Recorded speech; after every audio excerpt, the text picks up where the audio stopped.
Good afternoon and thank you for joining us for Crampton News First at 4. I'm Mark Hanrahan. Welcome everyone, I'm Whitney Ward. Breaking news here in the last half hour. Avista has now released a list of estimated times for when power will likely be restored to different areas. So our own Ian Smay is joining us now live in the newsroom with that list, as well as a look at the current outages. Hi Ian. That's right, Whitney. Avista released that list of estimated restoration times just after 3:30 this afternoon. The times are listed by area and we have that list for you right now.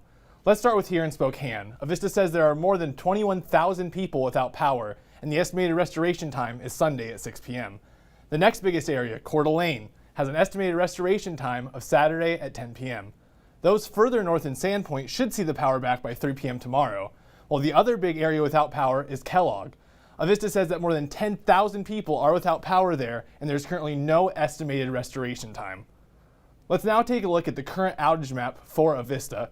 As we pull that up right here, they currently have about 30,000 people still without power total, and a lot of those are in that Spokane and Coeur d'Alene area, but mostly located in Spokane.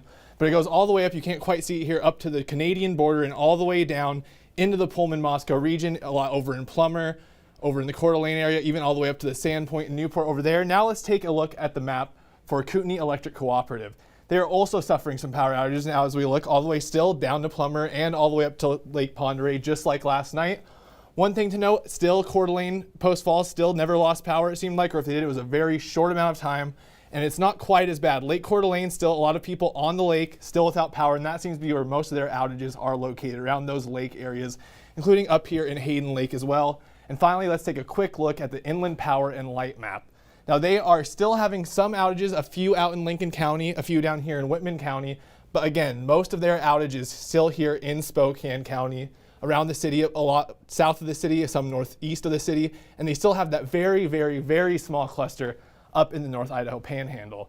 Now one company, Vera Power and Light, has said all customers have their power back as of now. To keep up with the latest updates on power outages in the Inland Northwest, or to see that full list of estimated restoration times for Avista, go to crem.com or text outages to 509-448-2000. Mark, Whitney, back to you. All right, Ian, thank you very much. Our other top story tonight, the woman who died in yesterday's windstorm has now been identified as a well-loved pediatrician and hospitalist at Shriners Hospital, Children's Hospital here in Spokane. 42-year-old Melanie Sanborn was killed when a tree fell onto her car. It happened at 27th and Post on Spokane's South Hill. Her death has been ruled as an accident by the Spokane County Medical Examiner.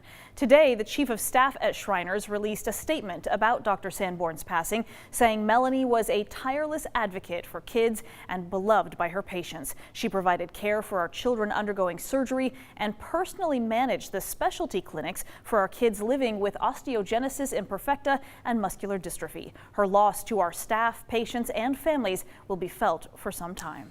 Meantime, John Snyder, a 59-year-old man from Post Falls, also died during the storm yesterday. He was driving on Highway 97 just east of Coeur d'Alene and south of I-90 yesterday morning when a tree came up the hillside and hit his car. He died from the injuries at the scene. Meantime, tens of thousands of people still without power throughout the Inland Northwest, and they'll likely have to wait a bit longer. Our Casey Decker is joining us now live from the South Hill with an update on the progress that utility crews have made so far, as well as resources that are available for those who need help tonight. Casey? Well, Whitney, we're in a neighborhood right now that, according to the Avista website, has more than 300 customers without power. And that same site says these folks might not get electricity back until this coming Sunday night.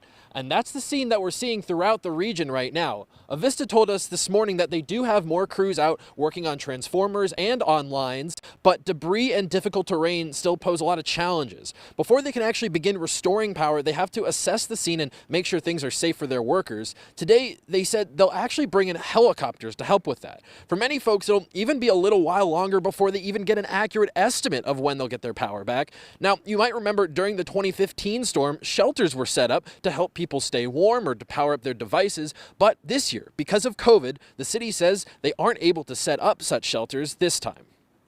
So if there's somebody who is in an emergency situation right now where they need heat and you know it's becoming a danger for them, what would be the best way for them to try to access whatever emergency resources are available? Yeah, so they can call 311. They could also call places like SNAP. 211 also is an aggregator of resources. That would be a good place for them to go. And they have a lot of a good handle on what's out there and what's available for people. But specifically to heat related things, Snap's been a great partner in the past and would be able to do that kind of thing as well. So basically, rather than going to centrally located services, this time if you need help, you'll want to call up the city or the county, and then they'll try to direct you to someone specific who can help you. And those needs, of course, will naturally be triaged based on urgency. Now, perhaps one bright side, this storm didn't last as long as the 2015 windstorm. And also, it's just not as cold. The weather is better this year than it was in 2015, and that makes things a little easier for crews and a little less urgent for those who need heat right now. Reporting live on the South Hill tonight, Casey Decker, KREM 2 News. All right, Casey, thank you very much. And in the wake of yesterday's windstorm and the damage that followed, Spokane Mayor Nadine Woodward declared a civil emergency in the city that will speed up the process of accessing or distributing more resources to help clean up storm debris and repair some of the damage. We are joined tonight by the mayor right now with more on what the declaration is going to provide for the city in the cleanup process. Mayor Woodward, thank you for joining us. We just heard from Brian Coddington, but I kind of want to ask that same question a bit. For folks who are without power and maybe who've been out of work so they don't have maybe money to go to a hotel, is there any help for them or any resources for them right now? Well, the Red Cross is working to get those who need shelter, especially those who've lost power and need power for medical needs.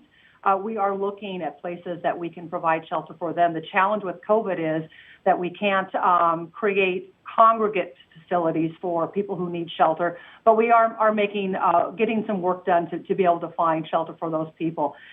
The story that you had about loss of life just illustrates how tragic these storms are and how dangerous they are. And we need to clean up the debris as quickly as we can. We have some very dangerous situations out there in our city right now. Let me just bring one of them up. Comstock Park right now, which last night we talked about.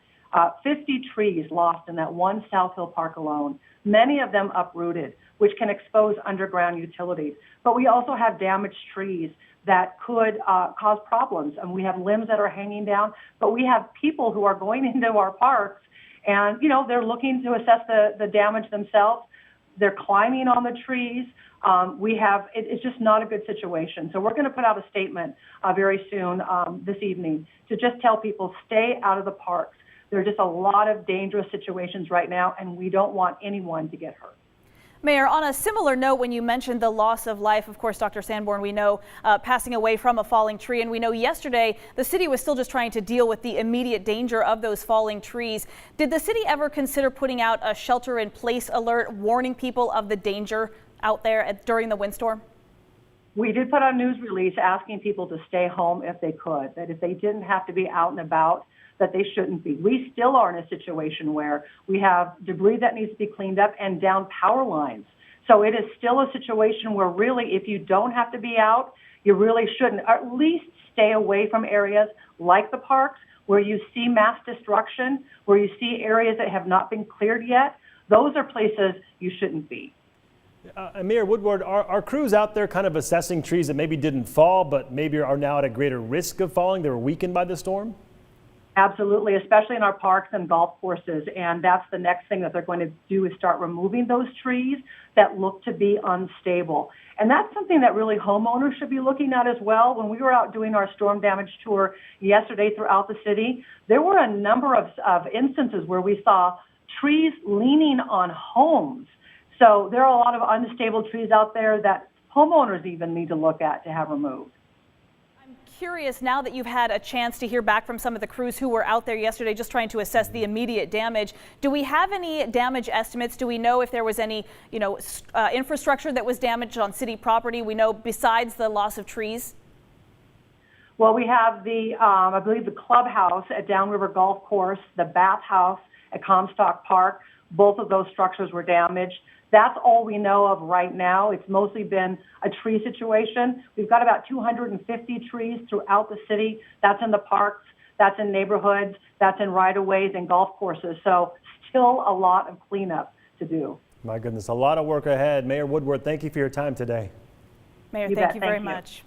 Well, we know today has been sunny, cooler than yesterday, but no wind, and we were grateful for that. Yeah, that's the good news. Let's send things over to meteorologist Thomas Patrick tonight. What can we expect going forward into the weekend? Yeah, weather-wise, I think the weather's going to cooperate, especially with the cleanup efforts. Obviously, the one thing we've noticed today is that it's not even close to as windy. In fact, winds right now only 6 miles per hour, and they are forecasted to be quite calm all the way through the weekend. And as Casey mentioned, it's not as cold as it was in 2015 either. We're not expecting any snowstorms on the way, and the temperature is not all that frigid. It's just pretty normal for mid-January standards. Here's where we stand right now, mostly in the 30s, a few 40s in our warmer spots, like in the central Washington area. Moses Lake, Ritzville reporting 645 degrees respectively. We're in a calm pattern as of right now, not just for the Pacific Northwest, but the entire western U.S., because it wasn't just us that got blasted with the winds. It really went all the way through the central plains throughout yesterday. Now, there is a small chance for a few wintry mixed showers during the morning hours, but we'll clear out to a mostly cloudy afternoon. Highs once again in the upper 30s. Fairly calm forecast through the extended time frame, but there are these small rain, small snow shower chances here or there. So I'm going to detail when we can expect those and what that extended beyond the 7-day forecast might entail for us as well. Sounds good, Thomas. We'll check back in with you later in the broadcast.